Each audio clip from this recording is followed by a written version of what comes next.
ਮੁਫਤ ਖਾ ਰਹੇ ਨੇ ਸਰਕਾਰ ਵਾਲੇ, ਸਾਡੀ ਕਣਕ ਮੁਫਤ ਖਾ ਰਹੇ ਨੇ ਸਰਕਾਰ ਵਾਲੇ। ਆੜ੍ਹਤੀਏ, ਦੁਕਾਨਦਾਰ, ਸ਼ਹਿਰੀ ਤਬਕੇ ਸਾਡੀ ਕਣਕ ਅੱਧ ਮੁੱਲ ਤੇ ਰਹਿ ਰਹੇ ਨੇ। ਸਾਡੀ ਭਿੰਡੀ ਦਾ ਕੋਈ ਮੁੱਲ ਨਹੀਂ। ਸਾਡੇ ਕੋਲੋਂ ਭਿੰਡੀ ਲੈਂਦੇ ਨੇ 10 ਰੁਪਏ ਤੇ ਦੁਕਾਨਦਾਰਾਂ ਨੂੰ ਤੁਹਾਡੀ ਖੁਰਕ ਲਾਉਂਦੇ ਨੇ 120 ਰੁਪਏ। Nawaz Sharif government, Punjab government, ਮਰਕਜ਼ੀ government ਸਾਰੇ ਚੋਰ ਨੇ। ਇਹ ਕਾਸ਼ਤਕਾਰਾਂ ਦੇ ਦੁਸ਼ਮਣ ਨੇ। ਅੱਜ ਕਣਕ ਸਾਡੀ ਅੱਧ ਮੁੱਲ ਤੇ ਲੈਣ ਡਏ ਨੇ, ਕਪਾਹ ਸਾਡੀ ਅੱਧ ਮੁੱਲ ਤੇ ਲੈਣ ਡਏ, ਹਰ ਸ਼ਹਿਰ ਸਾਡੀ ਅੱਧ ਮੁੱਲ ਤੇ ਲੈਣ ਡਏ, ਸਾਨੂੰ ਗਰੀਬ ਕਰਨ ਡਏ ਨੇ। ਸਾਡੇ ਕੋਲੋਂ ਕਣਕ ਲੈ ਕੇ ਸਾਨੂੰ ਸੇਵੀਆਂ ਪੂਰੇ ਰੇਟ ਤੇ ਦੇ ਰਹੇ ਨੇ।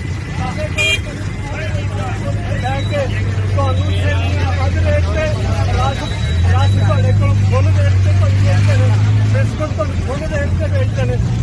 ਆਹ ਸਾਨੂੰ ਕਣਕ ਤੋਂ ਬਾਅਦ ਰਿਹਾ ਕਣਕ 2500 ਦੀ ਸਾਡੇ ਨਾਲ ਵਾਅਦਾ ਕੀਤਾ ਸੀ, ਅਸੀਂ 4000 ਨੂੰ ਖਰੀਦਾਂਗੇ।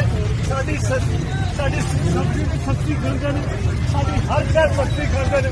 ਸਾਨੂੰ ਇਹ ਨਹੀਂ ਖਲੋਤੇ ਨੇ। ਅਗਲੇ ਸਾਲ ਅਸੀਂ ਕਣਕ ਸਿਰਫ ਖਾਣ ਜੋਗੀ ਬੀਜਣੀ, ਅਗਲੇ ਸਾਲ ਕਣਕ ਖਾਣ ਜੋਗੀ ਬੀਜਣੀ। ਲੋਕੋ ਕਣਕ ਦਾ ਬੰਦੋਬਸਤ ਕਰ ਲਓ। ਅਗਲੇ ਸਾਲ ਇਸ ਗੌਰਮੈਂਟ ਨੇ ਤਾਲ ਪਾਉਣਾ ਤੇ ਰੱਬ ਕੋਲ ਤੁਸੀਂ ਮੰਗਿਆ ਕਿ ਅਸੀਂ ਖਾਣ ਪੀਣ ਨੂੰ ਬੰਦ ਨਹੀਂ ਤੇ ਡੰਡੇ ਖਾਣ ਵਿੱਚ ਅਸੀਂ ਤੁਹਾਡੇ ਕਣਕਾਂ ਬੀਜੀਏ, ਖਾਲਸਾ ਬੀਜੀਏ ਤੇ ਦਿੱਲੀ ਦਾ ਰਸਵਾ ਹੋਈਏ।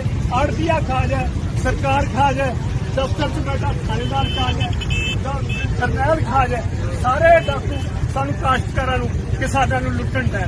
ਅਸਲਾਮ ਅਲੈਕੁਮ। ਕਣਕ ਅਸੀਂ ਅਗਲੇ ਸਾਲ ਖਾਣ ਜੋਗੀ ਭੇਜਣੀ।